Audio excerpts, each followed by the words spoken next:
Hora de falar sobre o outro lado do clássico, São Paulo revoltado com a arbitragem. É que o tricolor vencia por 2-0 quando teve dois lances capitais, com decisões a favor do Palmeiras, e todo mundo é unânime em dizer que a arbitragem favoreceu o Verdão, prejudicando o São Paulo. Bora contar um pouquinho da história desse clássico na ótica tricolor. São Paulo abre 2-0, primeiro gol do Luciano, segundo gol do Tapia. São Paulo faz um primeiro tempo muito bom, perto da perfeição. Veio o segundo tempo e o São Paulo tem a chance de fazer o 3-0 numa cobrança de pênalti. Luciano recebe uma bola cara a cara com o goleiro Everton, toca errado, a bola escapa do Tapia, mas o Alan escorrega e acaba cometendo o pênalti no Tapia. Isso ficou muito claro. O árbitro em campo não viu, o árbitro de vídeo não recomendou e o jogo seguiu. Pouco tempo depois, o Andréas Pereira vai de encontro ao Marcos Antônio e pisa na bola passando, e ele acaba atingindo primeiro a canela e depois o pé do Marcos Antônio. A arbitragem em campo aplica apenas cartão amarelo. Todo mundo, inclusive especialistas em arbitragem, foram unânimes em apontar o cartão vermelho como o resultado mais correto para esse momento da partida. Acontece que no momento seguinte surge o primeiro gol do Palmeiras.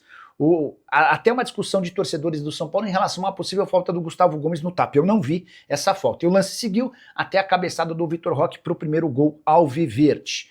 A alegação do São Paulo é de que se o pênalti tivesse sido marcado do Alan em cima do Tapia, o tricolor teria a chance de fazer 3-0, liquidando com qualquer chance do Palmeiras. Eram 3 pontos fundamentais que permitiriam ao São Paulo voltar ao G6. O São Paulo, com o resultado de derrota, mais uma no Campeonato Brasileiro, estaciona na sua pontuação atual, 38 pontos, 8ª colocação.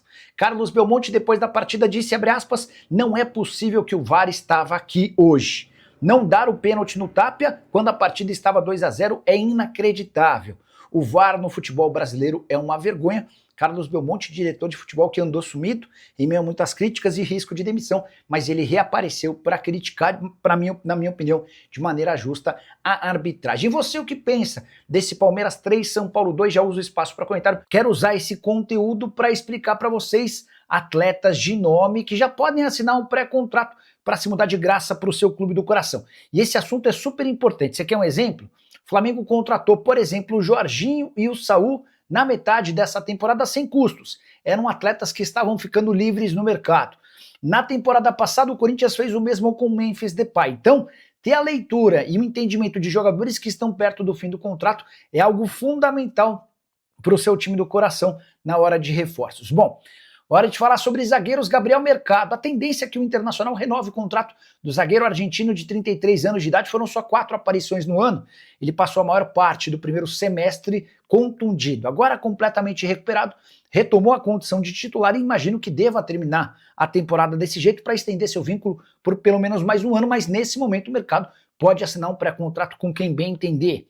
Já o zagueiro Pablo, cujo salário no Flamengo é de R$700 mil por mês, esse está descartado do Fla. Só não deixou o rubro-negro exatamente por conta do seu salário.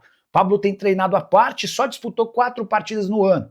Os 4 primeiros jogos do Campeonato Carioca, enquanto os titulares faziam uma pré-temporada nos Estados Unidos. O Pablo até foi consultado por clubes brasileiros, propostas relativamente interessantes, mas ninguém estava disposto a cobrir os R$700 mil mensais. Dessa maneira, ficando livre em dezembro, o atleta de 34 anos de idade deve pintar em outro time da primeira divisão. Bora falar agora sobre um jovem, Cleiton, só 22 anos de idade, também do Flamengo. Esse menino foi revelado nas categorias de base do Fla e sempre muito elogiado pelos treinadores que passaram pelo Flamengo no time profissional, mas a verdade é que o Cleiton sempre teve muito poucas chances. Concorrência bem pesada, com Léo Ortiz, Léo Pereira e Danilo. Até por isso o Cleiton soma apenas 6 jogos, não quis renovar o contrato com o Flamengo. O Flamengo tentou a extensão desse vínculo, ele disse não, obrigado, já que eu não jogo aqui, vou procurar um clube onde eu possa ser titular e peça mais importante. Esse talvez seja um dos nomes mais legais, pensando a médio e longo prazo, especialmente pelo fato de o Cleiton não ter pouca idade, 22 anos, você pode aproveitá-lo esportivamente e depois pensar em negociá-lo. Hora de falar sobre laterais esquerdos. Angileri, argentino, 31 anos de idade, pertence ao Corinthians, havia rescindido seu contrato na Espanha para fechar com o Timão no primeiro semestre desse ano. Deixa boa impressão, são 30 jogos e 2 assistências, pode jogar como zagueiro pelo lado esquerdo, numa linha de 3, pode jogar como um lateral esquerdo e tem sido titular no Corinthians. muitas vezes até em uma nova função um pouquinho mais defensiva. Corinthians, ciente do assédio de outros clubes no Brasil, já procurou o Angelleri para tentar a extensão do contrato, o que ainda não aconteceu. E diante desse cenário, dá para tentar um acordo com o Angelleri por agora, mas é preciso ser rápido, senão é possível que em mais uma, duas, no máximo 3 semanas, o Corinthians tenha estendido o vínculo com o atleta. Já Marçal, lateral esquerdo do Botafogo, já viveu momentos bem melhores. Dá para dizer que o 2025 dele é dos mais fracos na carreira, foram apenas 13 aparições com 2 gols, mas ele segue com bastante força física, e se seu time não precisar de um lateral que vai disputar 60, 70 jogos no ano, for alguém para compor o elenco e eventualmente ser titular, acho que pode ser uma peça importante. Marçal, que chegou a viver momentos muito importantes com a camisa botafoguense, é mais um dessa lista cujo vínculo se encerra em 31 de dezembro. Bora falar agora sobre volantes, quero começar com o Luiz Gustavo. Atleta de 38 anos de idade, ele passou por uma baita dificuldade em 2025, ele teve uma embolia pulmonar, que o impediu de jogar pelo São Paulo por meses. No dia 2 de abril foi constatada essa embolia e ele só foi voltar aos campos no último final de semana. Para ser mais preciso, no último meio de semana, quinta-feira, quando o São Paulo venceu o Fortaleza por 2-0 no Castelão, o Luiz Gustavo volta para atuar como zagueiro. E foi um dos mais elogiados dentro de campo, muita personalidade, requintes, categoria com a bola nos pés, deixou boa impressão. O São Paulo não tinha nenhum plano de renovar com o Luiz Gustavo e até cogitava que ele pudesse se aposentar, mas diante do bom nível apresentado, não dá para descartar que o São Paulo sugira a prorrogação desse vínculo. Bora falar também sobre Bruno Henrique, volante que já passou por Palmeiras, Corinthians, entre tantos outros clubes, é titular absoluto no Internacional aos 35 anos de idade. Soma 38 jogos com 2 gols e 2 assistências. Chegou ao Brasil depois de uma passagem pela Arábia Saudita em 2023, sempre jogando com papel de protagonismo no Colorado. Os 2 últimos nomes para a função de volante, Rodrigo Dourado, você lembra dele? Jogador formado no Internacional e vendido em 2022 para o Atlético São Luís no México. Por lá sempre titular absoluto, nessa temporada perdeu um pouquinho de espaço, o vínculo se encerra em dezembro e não está descartada a possibilidade de uma saída de forma amigável. Já Gabriel, volante de 33 anos de idade, outro que fez sucesso com a camisa do Corinthians, mas também passou pelo Palmeiras, hoje veste a camisa do Red Bull Bragantino. 39 partidas desde o início do ano com um gol. Ele é o contraponto, porque o Red Bull insiste muito em jogadores jovens, enfim, e o Gabriel é aquele mais veterano, que tenta compor e dar um pouco mais de equilíbrio na formação do Red Bull Bragantino. O seu vínculo, assim como todos os outros que eu citei, se encerra no fim desse ano. Bora para meio-campistas. Hora de falar sobre Eduardo, jogador de 35 anos de idade, atualmente no Cruzeiro.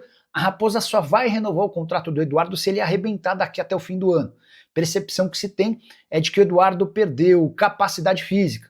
E nessa renovação que o Cruzeiro tem buscado para o seu elenco, a tendência é que ele não fique. Só para completar, é importante registrar também que nesse ano o Eduardo soma 39 jogos, 5 gols e 1 assistência, a maior parte das partidas como reserva.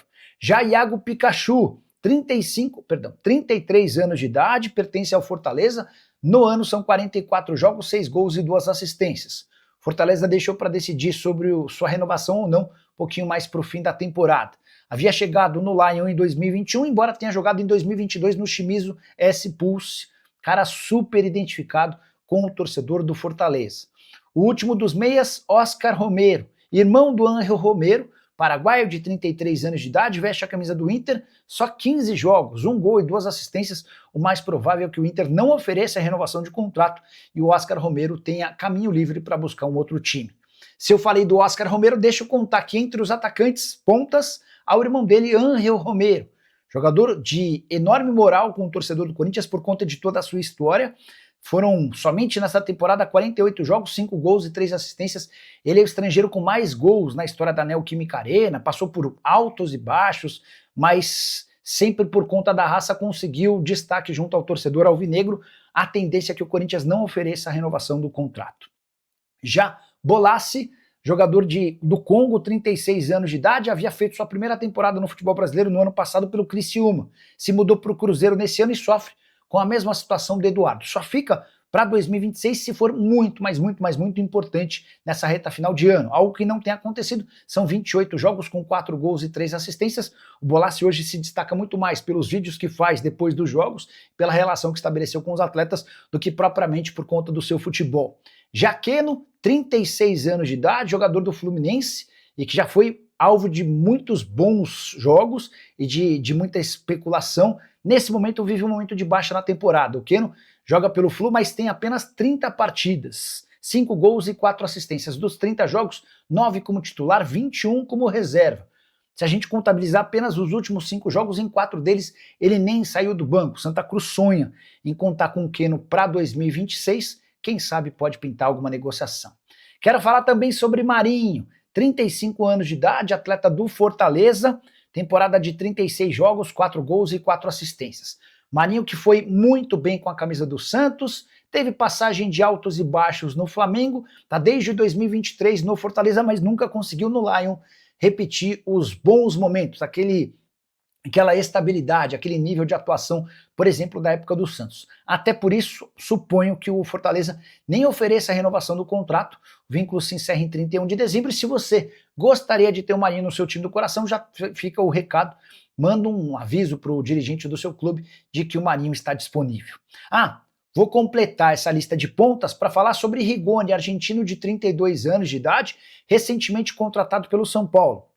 O vínculo se encerra em dezembro, mas ficou combinado entre São Paulo e Rigoni de que ele vai ter esse contrato prorrogado até dezembro de 26 se disputar 12 partidas com pelo menos 45 minutos. Até aqui ele fez 5 jogos, só que só 3 com pelo menos 45 minutos. Então ainda vai precisar de 9 aparições com pelo menos 45 minutos nessa reta final de ano para ter seu vínculo renovado. Caso contrário, ficará à disposição no mercado.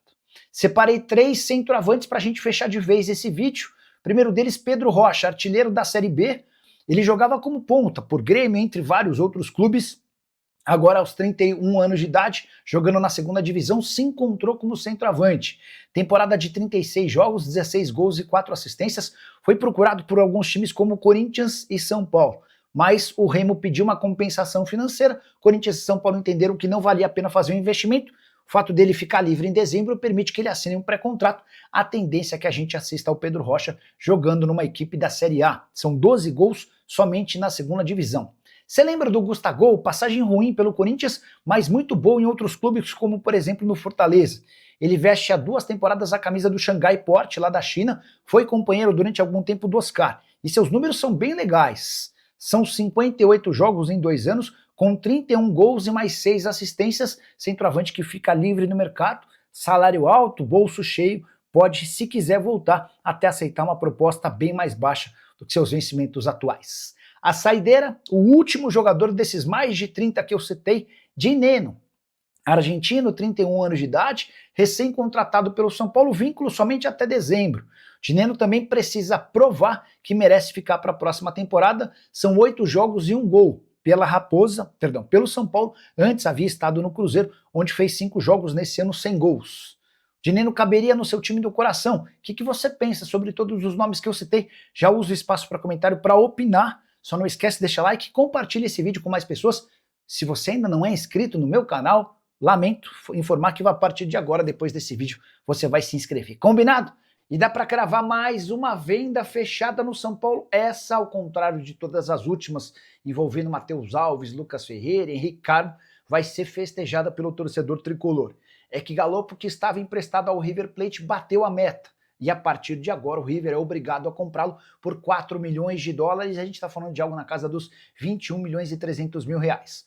Bora voltar no tempo para explicar para você que quando o Galopo foi emprestado para o River Plate, o São Paulo recebeu o Enzo Dias, ambos por empréstimo gratuito, com cláusulas que tornariam os negócios obrigatórios. O Enzo Dias bateu a sua meta no São Paulo e vai ser adquirido por 2 milhões de dólares. Cláusula que envolvia o Galopo e o River Plate previa que ele precisasse jogar metade das partidas, pelo menos metade das partidas do River Plate, pelo menos por 45 minutos. E o Galopo já alcançou 23 jogos com mais de 45 minutos.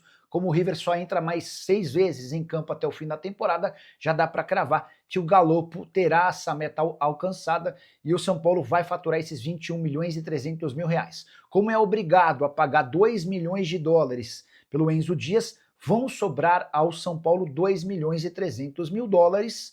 Dá para dizer que o negócio acaba sendo interessante. Sobram 12 milhões e 300 mil reais nessa troca envolvendo Galopo e Enzo Dias. São Paulo que enfrenta logo mais o Palmeiras no Morumbis, precisando vencer para não se distanciar ainda mais dos 6 primeiros colocados. Com a eliminação da Libertadores da América, o grande objetivo tricolor é se classificar para a Libertadores via Campeonato Brasileiro.